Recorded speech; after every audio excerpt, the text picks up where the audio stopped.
1 Corinthiens, le chapitre 1, verset 1 à 2, et puis le chapitre 3, verset 1. 1 Corinthiens 1, 1 à 2, et puis 1 Corinthiens 3, le premier verset. 1 Corinthiens 1, 1 à 2 dit, de la part de Paul, appelé à être un apôtre de Jésus-Christ par la volonté de Dieu,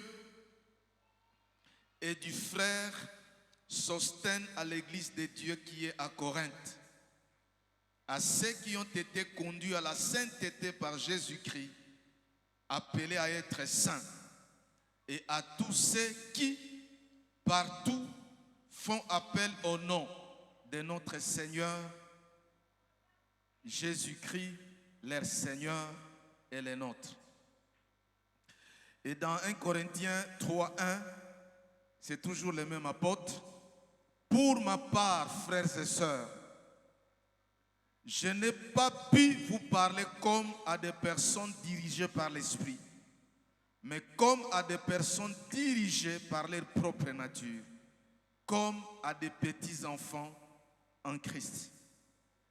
Il y a Louis II détaillé qui dit, pour moi, frères, ce n'est pas comme à des hommes spirituels que j'ai pu vous parler, mais comme à des hommes charnels en qui la nature charnelle prédomine, comme à des enfants encore incapables de s'exprimer en Christ.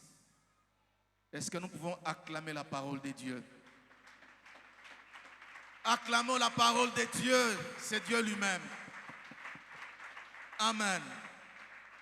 Prions, nous sommes debout. Seigneur, parle-nous.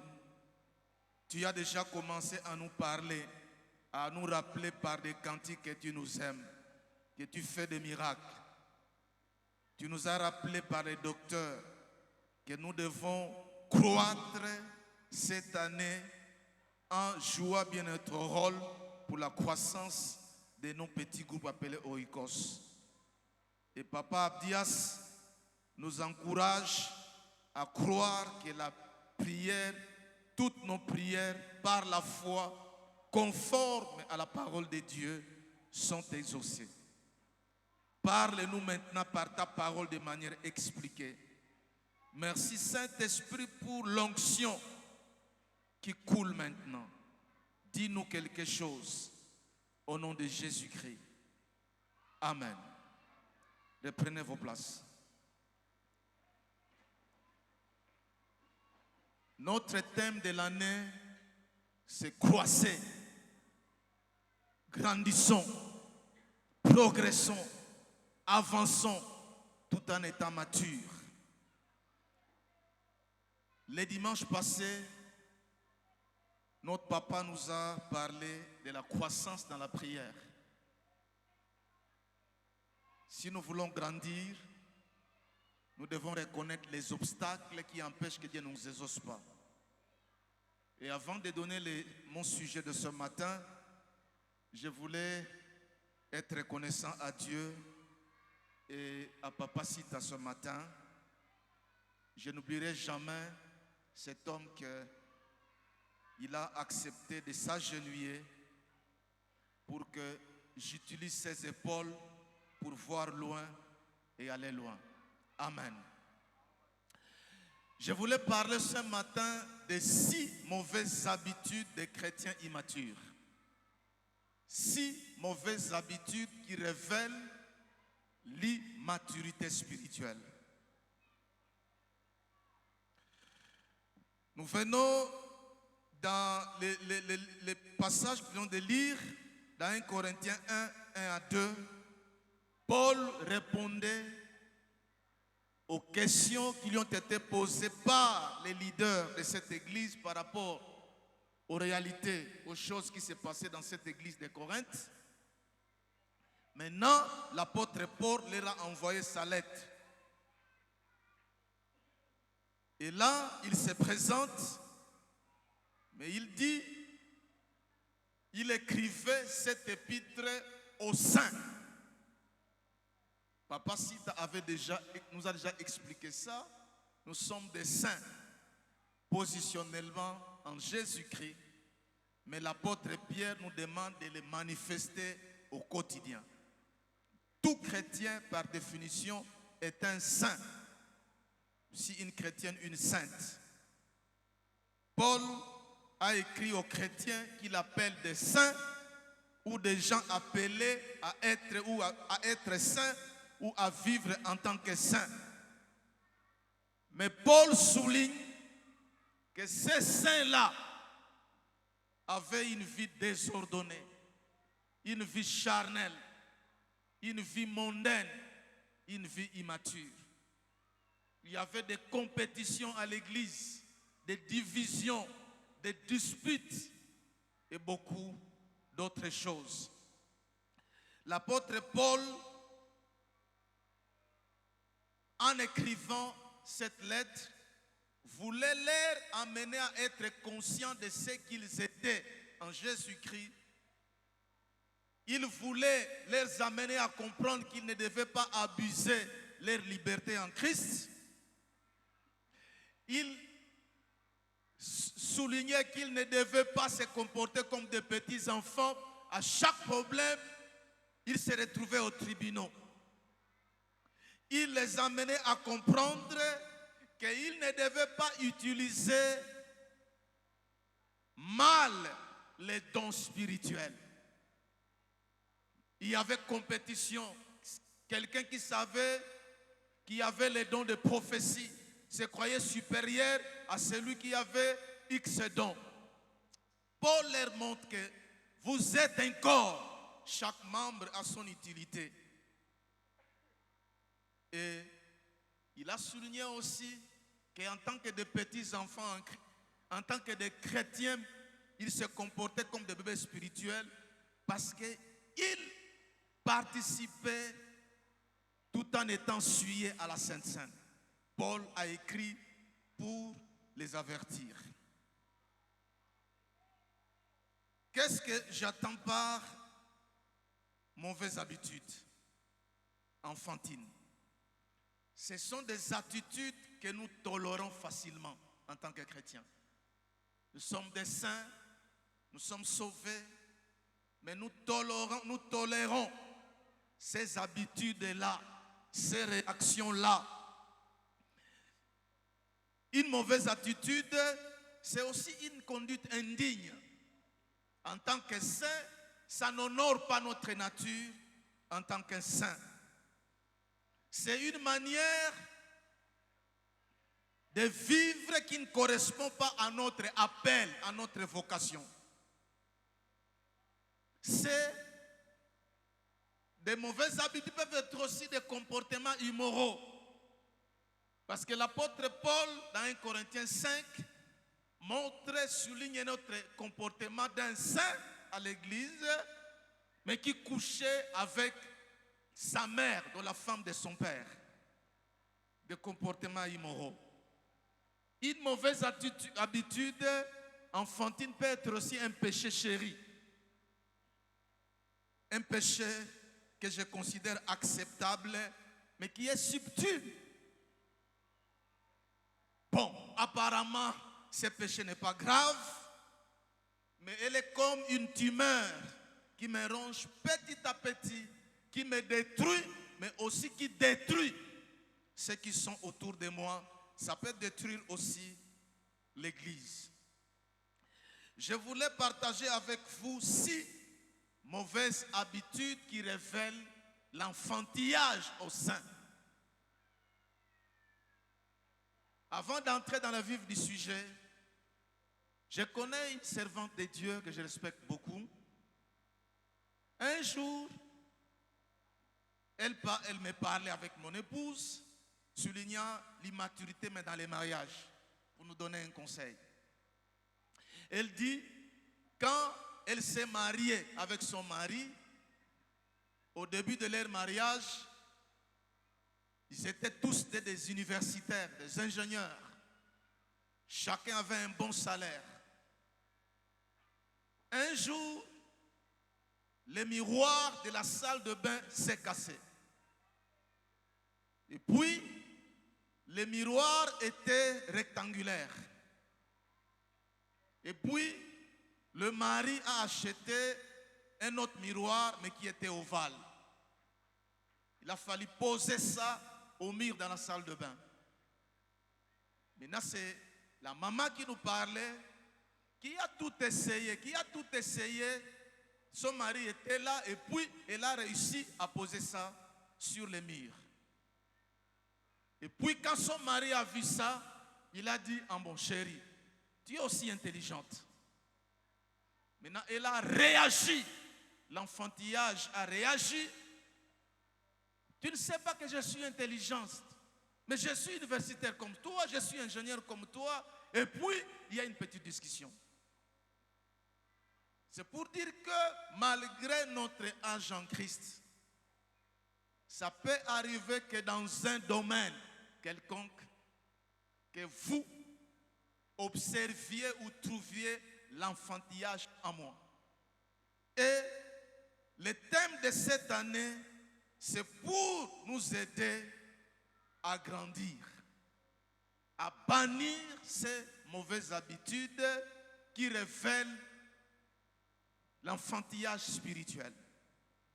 Voici, au moins, il y en a beaucoup, j'ai choisi que 6 mauvaises habitudes qui révèlent l'immaturité spirituelle. La première mauvaise habitude, c'est l'orgueil. L'orgueil. Je ne vais pas parler de l'orgueil en général, mais je voulais souligner certaines manifestations de l'orgueil chez les saints, ceux qui sont appelés à être saints, nous les chrétiens. L'orgueil. Parfois, on ne se rend pas compte qu'on est orgueilleux.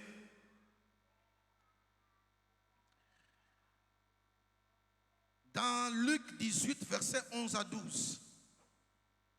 Luc 18, 11 à 12, c'est Jésus qui parle.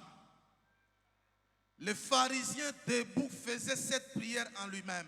Oh Dieu, je te remercie de ce que je ne suis pas comme les autres hommes, qui sont voleurs, injustes, adultères, ou même ces collecteurs d'impôts.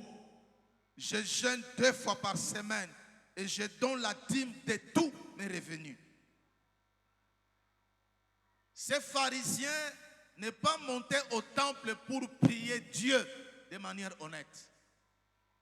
Mais il était monté au temple pour proclamer ses mérites. Il voulait que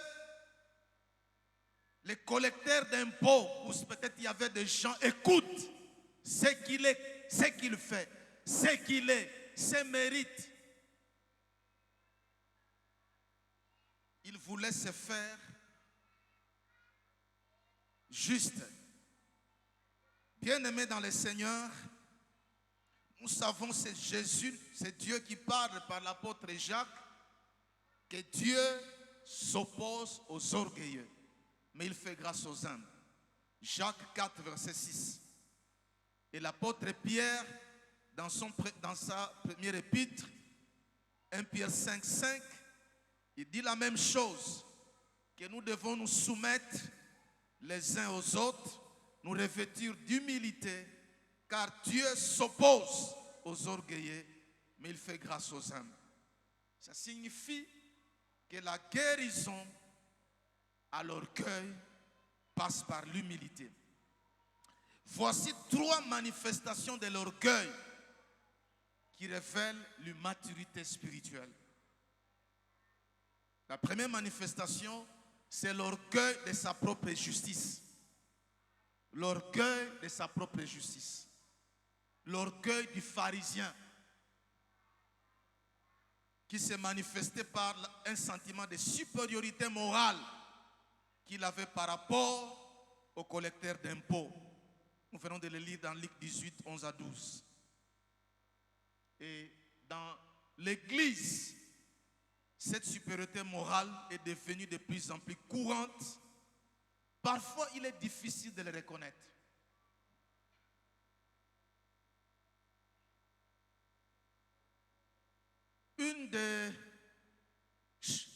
Une des choses qui m'a marqué dans ma vie, auprès de Papa Sitaseke et d'autres géants en Christ qui sont des érudits, qui connaissent beaucoup, mais ils se comportent comme s'ils ne connaissent rien. Ils ne sont pas orgueilleux. Ils connaissent beaucoup. Parfois, il doit parler, mais il évite de parler.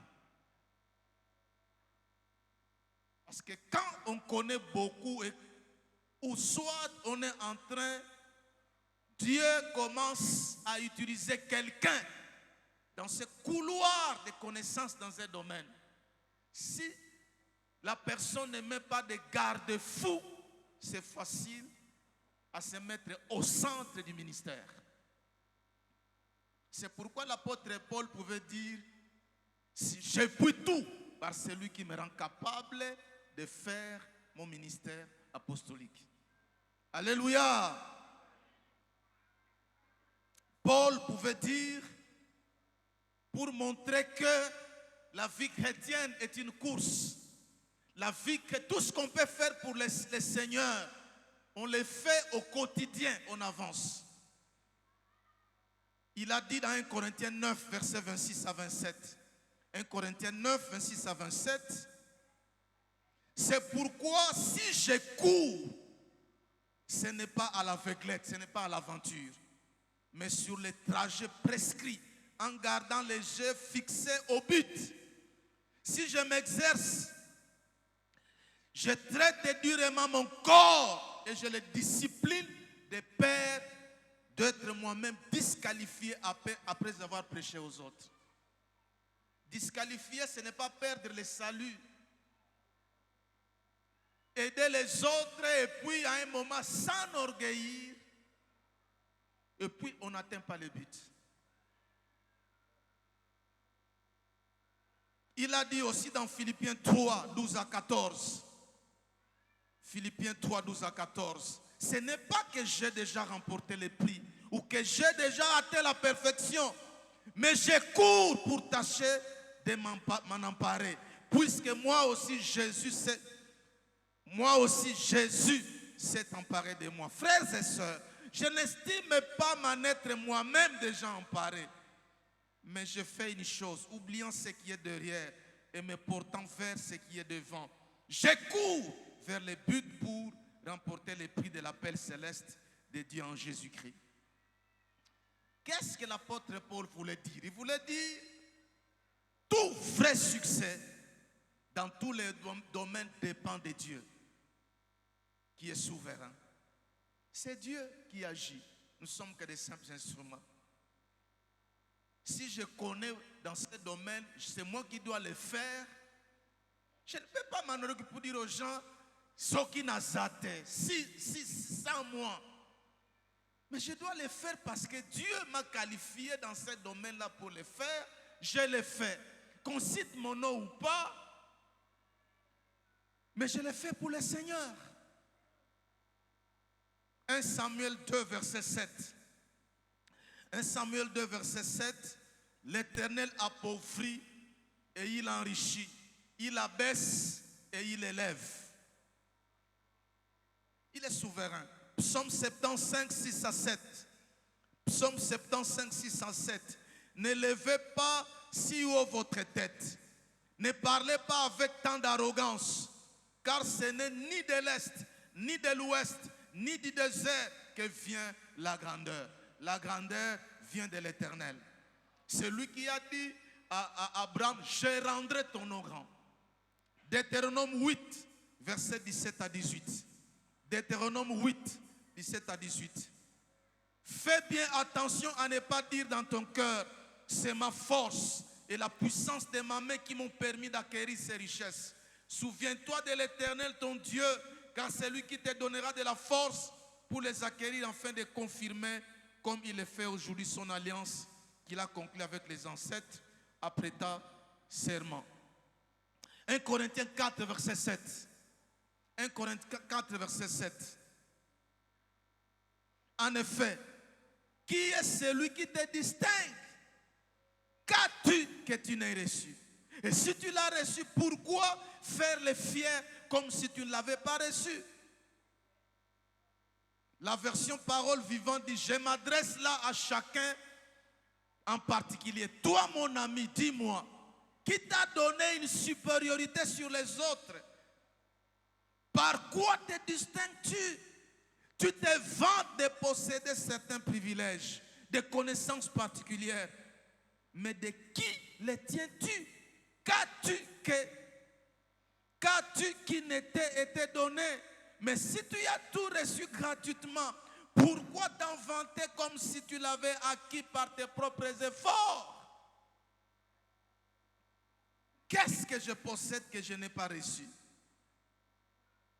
Les facultés intellectuelles, les qualités, les talents naturels, les dons spirituels, même la santé, quoi que ce soit, tout vient de Dieu. Alléluia! Le secret de notre succès, c'est le Seigneur. C'est pourquoi il mérite la gloire.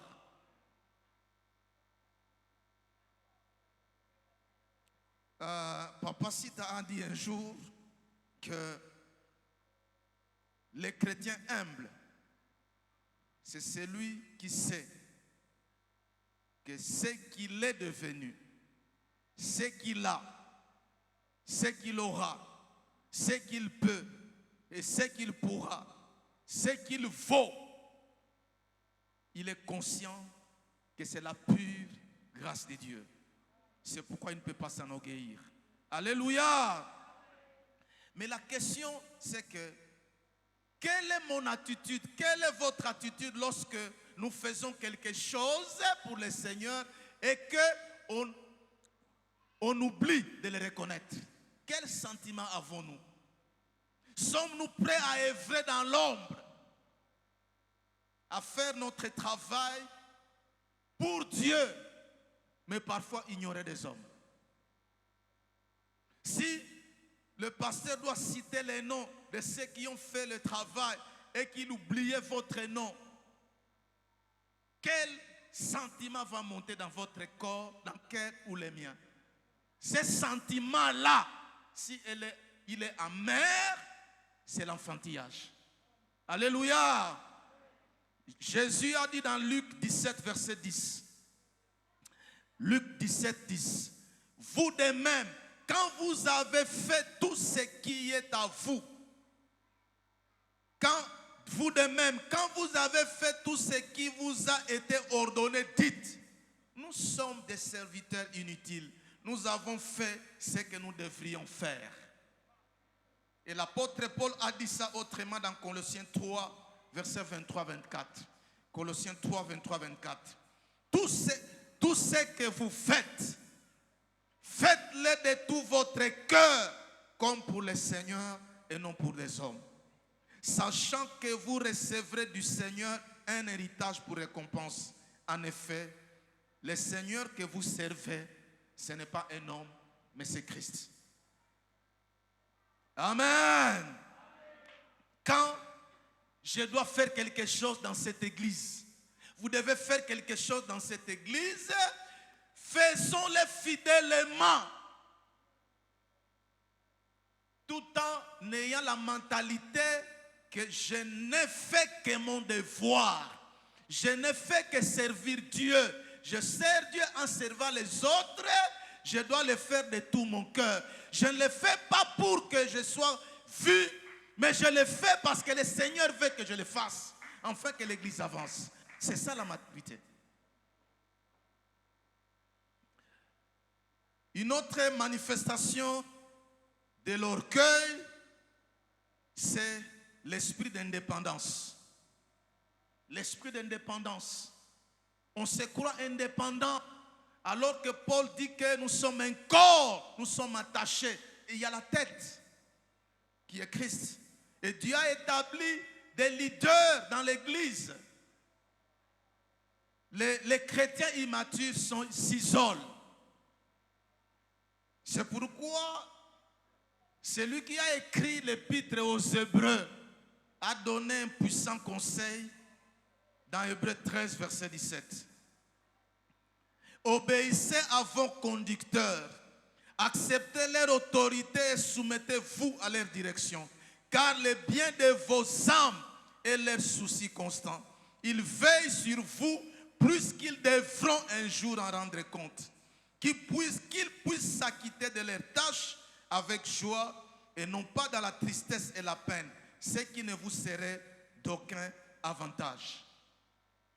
D'une part, il parle aux leaders qui doivent s'acquitter de leurs tâches, mais d'autre part, à l'Église, aux membres qui doivent se soumettre aux dirigeants. L'insoumission dans l'Église peut se manifester par l'impolitesse, par la discourtoisie, par l'ingratitude, par la comparaison malsaine, par même toute forme de rébellion. Nous connaissons l'histoire de Nombre 16 qui parle de Corée, qui était cousin d'Aaron et Moïse, même de Myriam, de Corée, de Dathan, d'Abiram et de 250 leaders qui se sont rebellés à l'autorité établie par Dieu. Tous sont morts. La mort peut ne pas être physique, mais la mort peut être dans un domaine.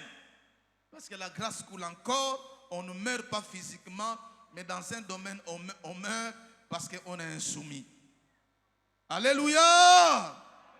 L'église, c'est le corps. L'église, c'est le corps. L'église, ce n'est pas chacun indépendant.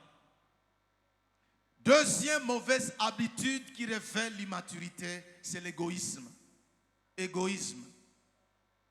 Nous naissons tous avec cette nature-là égoïste.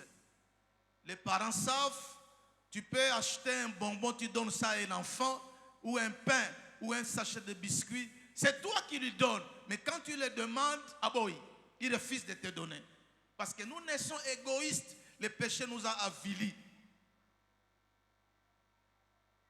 Même après la conversion, même en étant croyant, cette nature-là continue à s'opposer à la direction du Saint-Esprit. Parce que l'égoïsme est une des manifestations de la nature qui s'oppose au Saint-Esprit. Mais aussi, c'est facile pour moi d'observer les signes de l'égoïsme chez les autres que chez moi-même. L'égoïsme se manifeste de plusieurs manières. Mais voici au moins 4 domaines dans lesquels on peut trouver l'égoïsme chez les chrétiens immatures. Le premier domaine, c'est les intérêts. Les intérêts. Les intérêts. Philippiens 2, verset 4. Que chacun de vous, au lieu de regarder à ses propres intérêts, regarde aussi à ceux des autres. Version parole vivante dit, ne pensez pas seulement à vos intérêts personnels ou à l'avantage que vous pouvez tirer des autres. Désirez au contraire le bien de votre prochain et prenez ses progrès à cœur. L'expression propre intérêt désigne simplement les choses qui m'intéressent personnellement. Nous sommes à 2 avec mon épouse, mais je me mets au centre. Nous sommes dans un oikos, mais je me mets au centre. Je veux que les autres membres de l'oikos me visitent, mais je ne peux pas les visiter si j'ai le temps. Je veux que quand il y a un problème social, que tout le monde fixe les regards, m'appelle. Mais moi, je suis indifférent. C'est l'immaturité. C'est l'immaturité. Mes intérêts. Si je mets mes intérêts au centre de la vie chrétienne, du ministère, je m'oppose à ce que Jésus a dit dans Matthieu 6, 33. Je dois d'abord chercher les intérêts du royaume des cieux. Quand il y a entre mes intérêts et celles de Dieu, les intérêts de Dieu priment.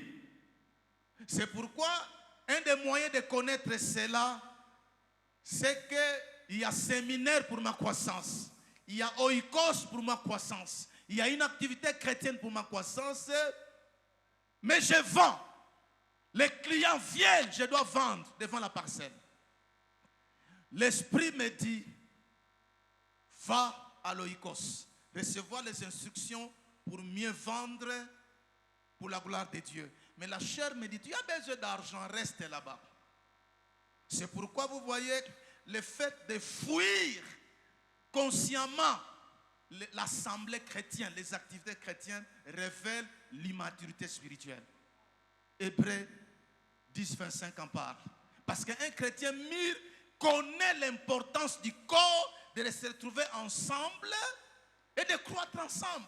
Parce qu'il y a des bénédictions que Dieu donne quand nous sommes ensemble. Quand nous sommes ensemble.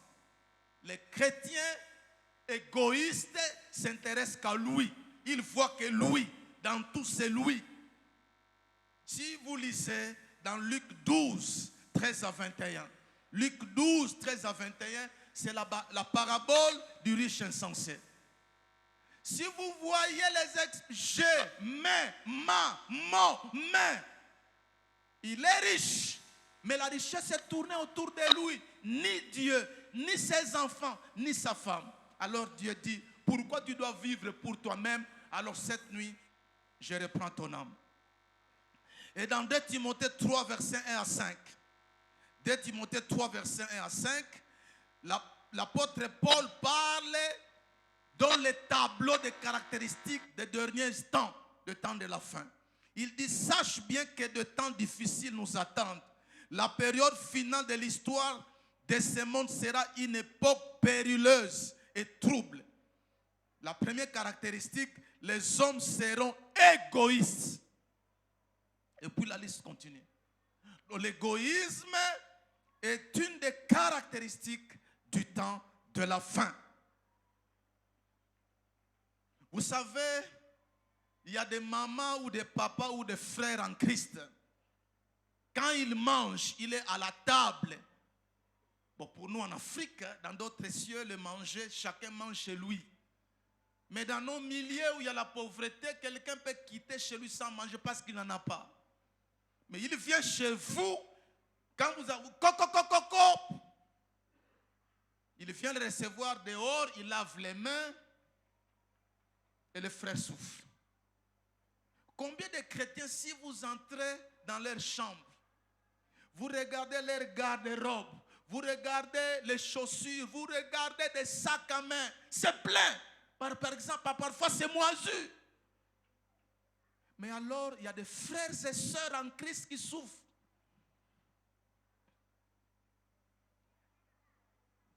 Deuxième domaine dans lequel l'égoïsme de notre cœur s'exprime est la gestion du temps. La gestion du temps. Le temps est précieux. Les journées sont parfois courtes.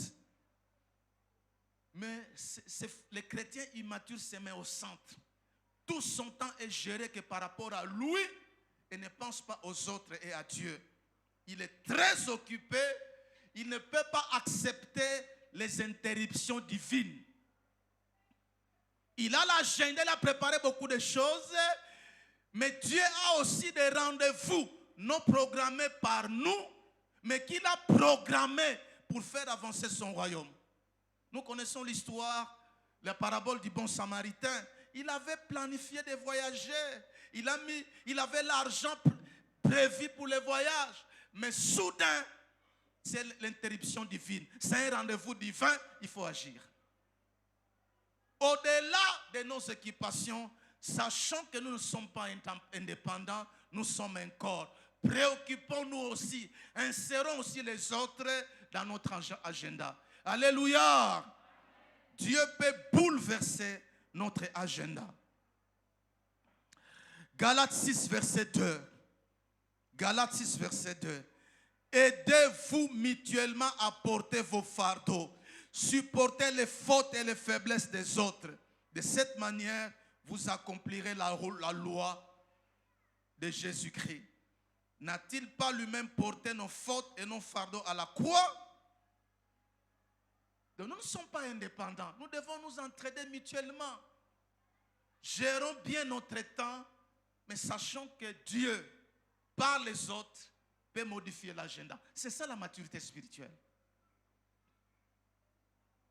Et la troisième manifestation de l'égoïsme,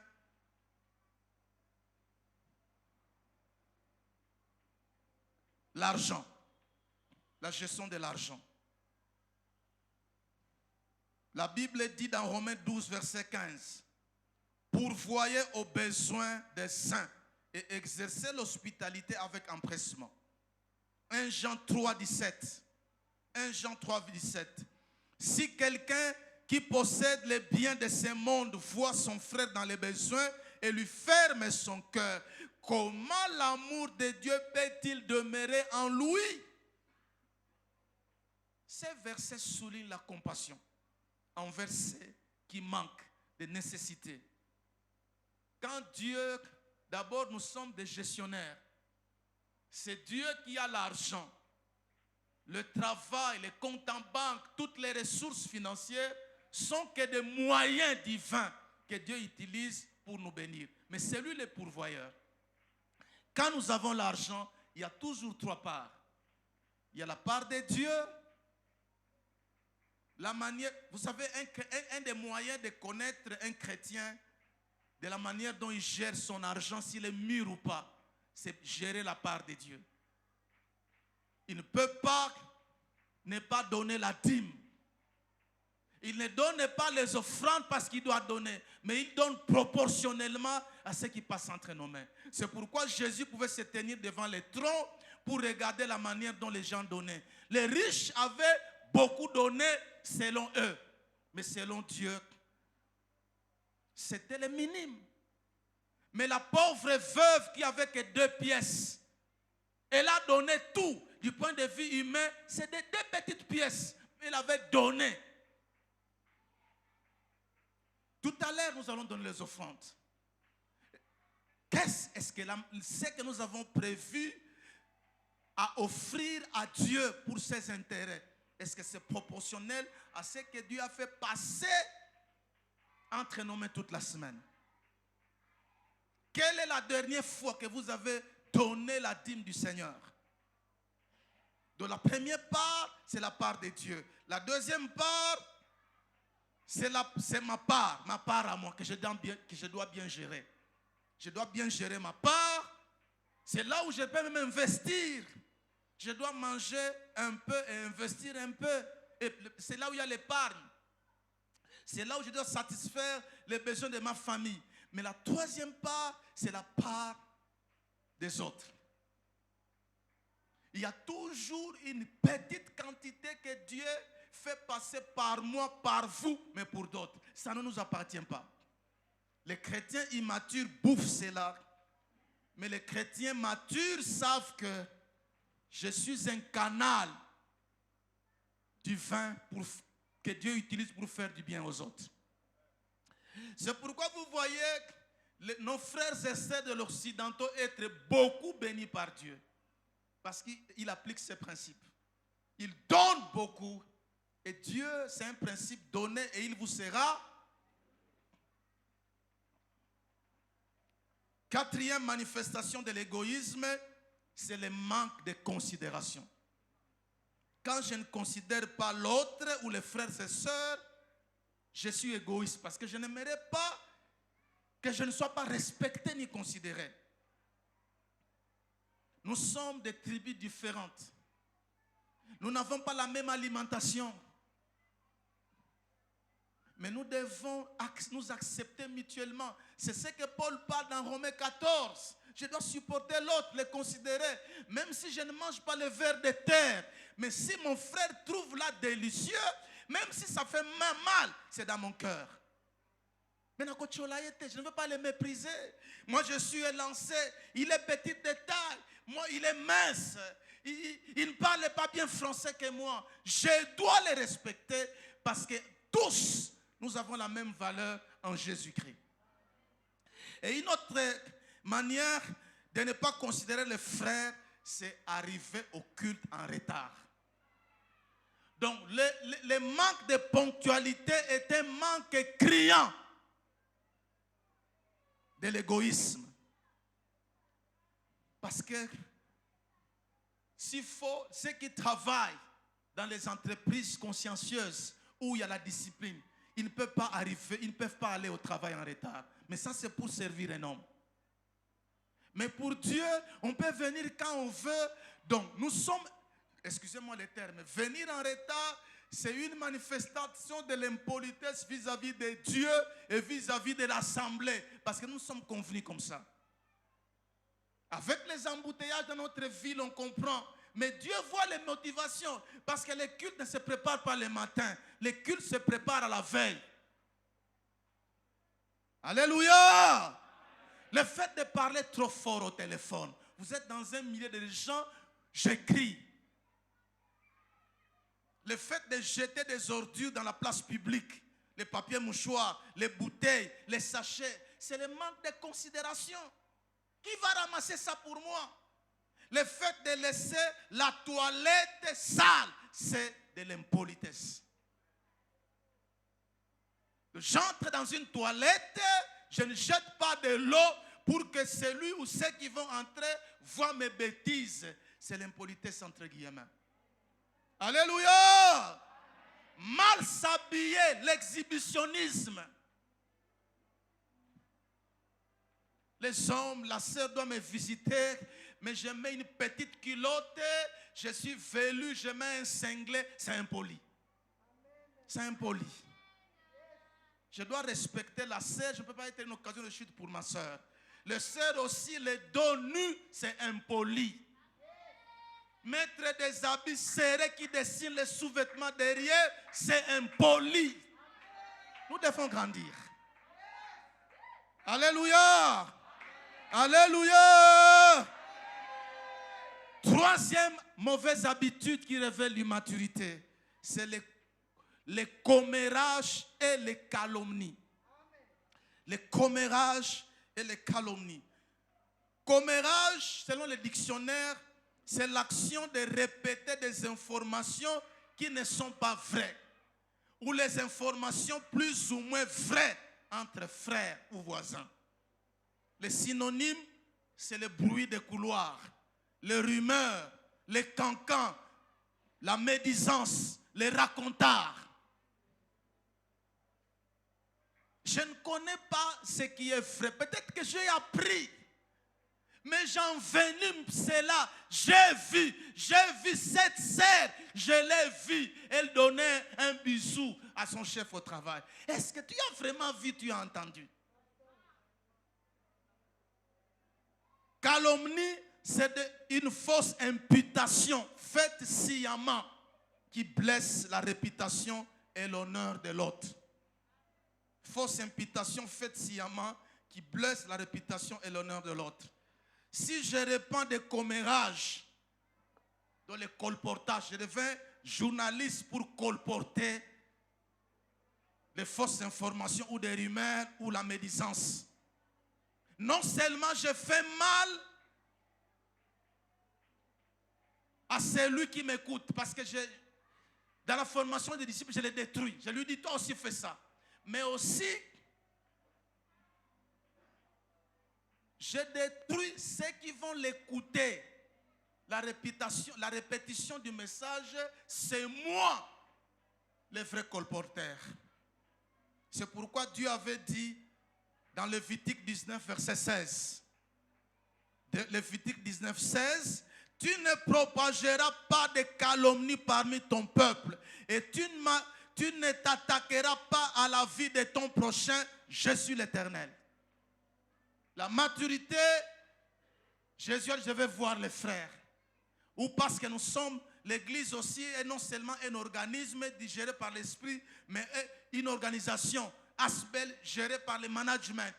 Je dois donner les rapports. Mais c'est avec exactitude où il paraît que, j'ai appris que, ce n'est pas, je n'ai pas vu, mais je dis, docteur Sita, j'ai vu Kaka en train de faire ça, alors que je n'ai pas vu. C'est de l'immaturité. Calomnier, c'est répandre des rumeurs.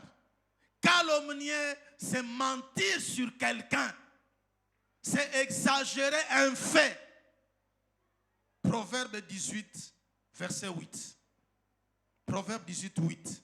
Les paroles du critiqueur sont comme des friandes. Elles descendent au plus profond des lettres. Les paroles de celui qui critique, qui calomnie, sont belles à écouter parce qu'il exagère les faits. Proverbe 20, verset 19. Proverbe 20, verset 19. Celui qui propage des calomnies dévoile des secrets. Ne fréquentez pas l'homme trop bavard. Proverbe 6, verset 16 à 19. Proverbe 6, 16 à 19. Il y a 6 choses que l'Éternel déteste. Et même 7 dont il a horreur. Les yeux hautains, la langue menteuse, le main qui verse le sang innocent, les cœurs qui méditent des projets injustes, les pieds qui se dépêchent de courir au mal, les faux témoins qui disent des mensonges et celui qui provoque des conflits entre frères. Parfois la Bible est claire. 4e mauvaise habitude qui révèle l'immaturité spirituelle, c'est les flatteries. Les flatteries. C'est le fait de louer quelqu'un pour des choses qui ne sont pas vraies.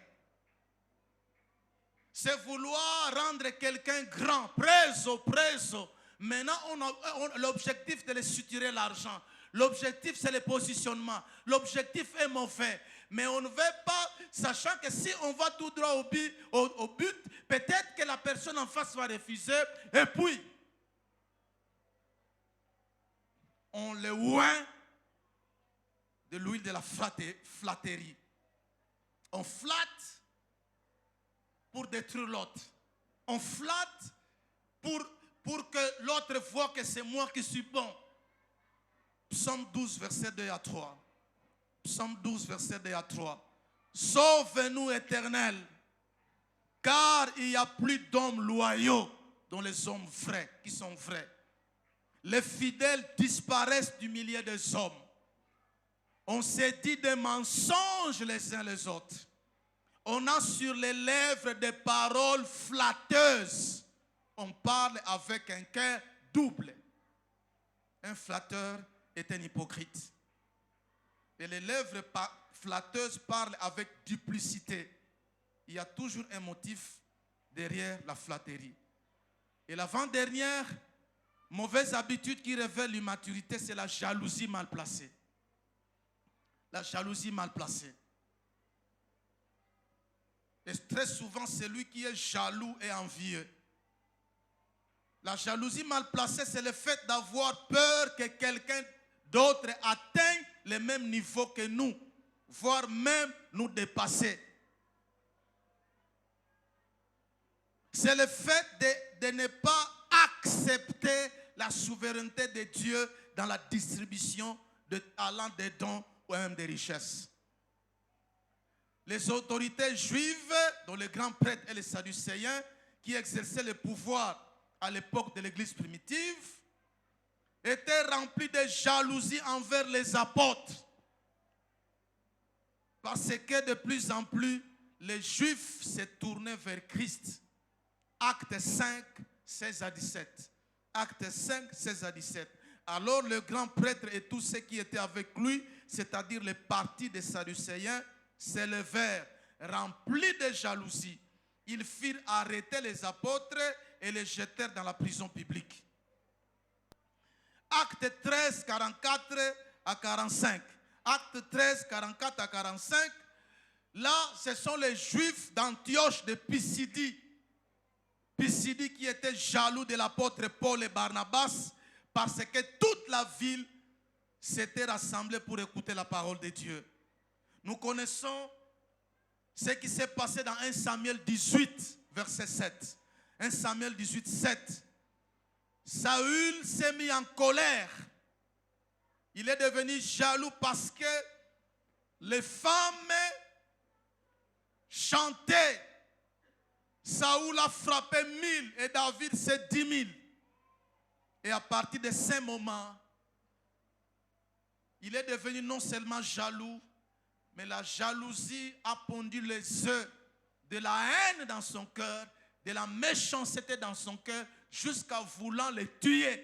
Et aujourd'hui, on peut empoisonner. Nous pouvons aussi être jaloux. Nous sommes bénis dans un domaine de notre vie ou dans notre service. Mais à un certain moment, Dieu décide de bénir quelqu'un d'autre plus que nous. On devient jaloux. Le chrétien immature, lorsqu'il se rend et il entre dans un salon d'autrui, il voit de belles choses, ou il entre dans une belle voiture type de quelqu'un d'autre, s'il n'en a pas, il n'en a pas. C'est le sentiment de jalousie ou d'envie. C'est l'immaturité. Alléluia. Mais que devons-nous faire pour éviter la jalousie mal placée? Remettons-nous à la souveraineté de Dieu. Sachons que Dieu est souverain. Nous avons lu plus haut, c'est lui qui élève. C'est lui qui distribue des dons, des talents, des richesses. Deuxièmement, rappelons-nous qu'en tant que croyants, nous formons un seul corps. Et nous sommes tous membres les uns les autres. Romains 12, verset 5. C'est pourquoi nous devons nous accepter mutuellement. Si les mains ouin que la figure, ou les mains pompent que le parfum sous les aisselles, les reines ne sont pas jaloux. Enfin, sixième mauvaise habitude, c'est l'esprit de compétition. C'est l'esprit de compétition. Les 5 mauvaises habitudes là, si elles ne sont pas traitées, le terminus, c'est l'esprit de compétition. Compétition dans l'église, dans les ministères. L'esprit de compétition, c'est le fait d'être le premier. De ne pas vouloir que les autres aussi aient ce que j'ai eu. J'étais. J'ai eu. Avoir.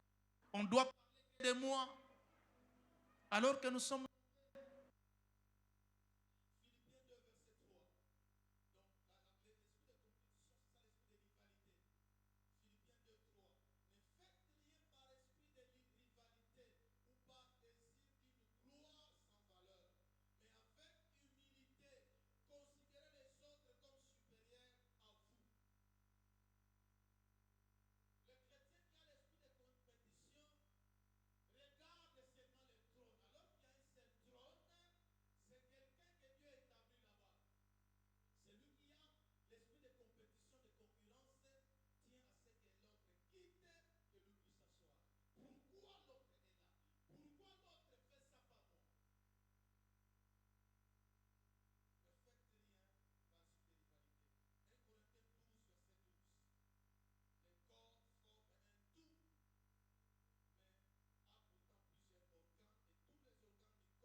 Je dois m'examiner, reconnaître mon forfait, me repentir.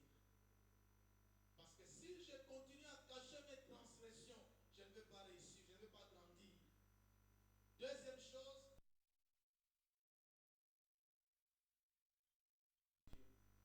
pour éviter les mauvaises habitudes, je dois être conscient yeux de l'Éternel me regardent dans la douche. Quand nous sommes à 2, quand nous sommes dans la route à 3, à 4, nous sommes, on ne nous voit pas. Ce que nous disons, c'est enregistré dans la caméra de Dieu. Et si je suis conscient de ça, j'aurai le faim dans ma bouche. Et enfin, décidons d'être frais devant Dieu et devant les hommes. Soyons frais. Imaginez dans une église EVC, nous sommes tous frais. Nous donnons de l'apport frais. Nous sommes frais dans le domaine financier, moral, dans la gestion du temps, du siècle. Nous sommes frais devant Dieu et les hommes.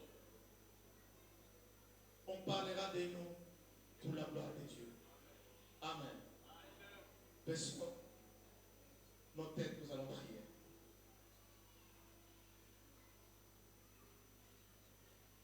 Gaina tombolie, misonanga nangomba, esikalo, ikonanga ekouta. Gaina tombolie, misonanga nangomba, esikalo, ikonanga ekouta.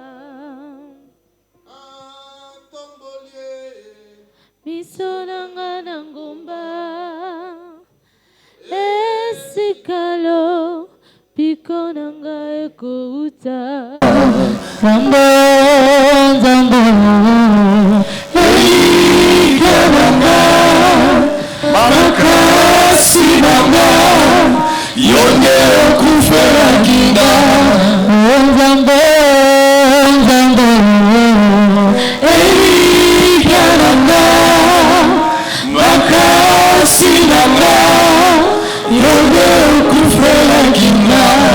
chacun de nous va se mirer. Je vous ai parlé, Dieu m'a aussi parlé. Nous sommes tous des saints. Mais comment nous nous comportons en tant que saints? Quelle mauvaise habitude dans l'attaque? C'est le moment de dire Seigneur, je regarde la croix. Saint-Esprit en moi, brise-moi, taille-moi, façonne-moi, brise-moi. Enlève, prends ta bistouri spirituelle, enlève cette maladie qui est la mauvaise ou les mauvaises habitudes. Prions le Seigneur.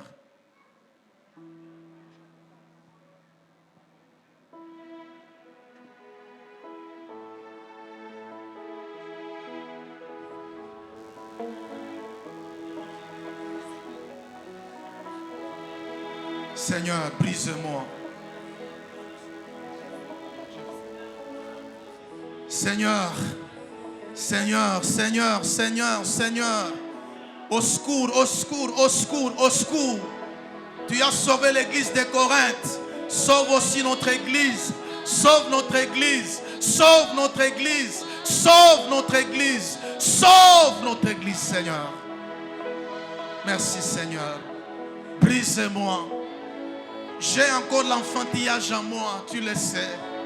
Mais aide-moi à grandir. Aide-moi à mettre les pas de géant. Aide-moi, Seigneur, à me comporter en tant qu'adulte en Jésus-Christ. À parler, à réagir, à me comporter comme un chrétien mature. J'ai besoin de toi, de ton action, Saint-Esprit. J'ai besoin de ton action. J'ai besoin de ton action. J'ai besoin de ton action, Seigneur. J'ai besoin, j'ai besoin, j'ai besoin, j'ai besoin. Lèvons-nous, s'il vous plaît. Lèvons-nous, nous allons prier pendant 2 ou 3 minutes. L'heure est avancée. Lèvons-nous, s'il vous plaît. Lèvons-nous. Nous avons l'autorité en Christ. Nous voulons l'exercer pour détruire ces 6 mauvaises habitudes dans nos vies et dans l'église. Que le même Seigneur qui avait sauvé l'église de Corinthe sauve aussi EVC, afin que nous puissions nous comporter comme des enfants. Vous allez répéter avec moi par la foi et fort. Seigneur Jésus, j'ai écouté ta parole. Mais dans ma vie, il y a l'enfantillage. Dans cette église, il y a l'enfantillage.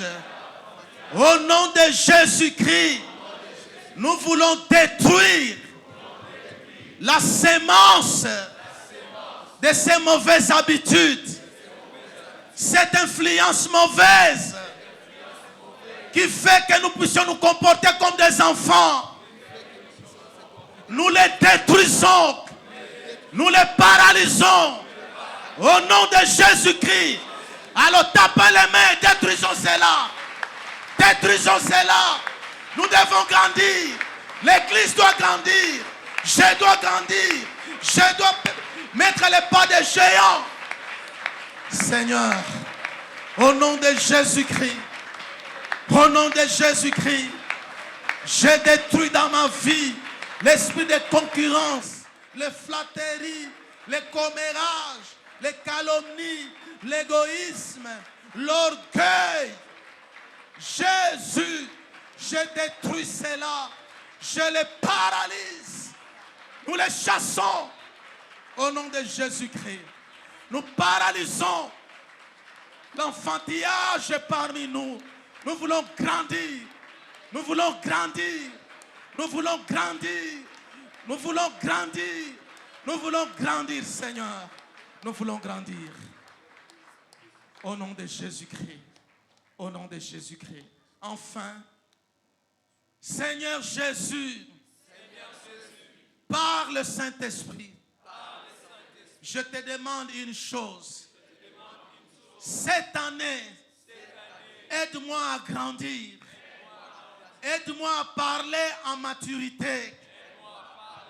Aide-moi à agir comme une personne mûre. Aide-moi à aimer comme une personne mature. Au nom de Jésus-Christ. Au nom de Jésus-Christ. Au nom de Jésus-Christ. Alors demandons ça au Seigneur. Nous voulons grandir. Nous voulons grandir cette année. Ce n'est pas en vain Jésus nous a donné ce thème. Seigneur, je voulais grandir. Seigneur, je voulais grandir.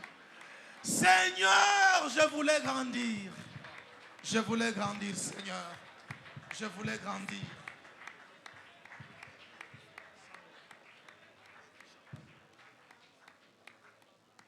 Garde-moi, ô Seigneur, fidèle à toi. Garde-moi, ô Seigneur, fidèle à toi, fidèle à toi. J'ai un prix à remporter, des victoires à gagner. Ô Seigneur, garde-moi, fidèle à toi, fidèle à toi. Garde-moi.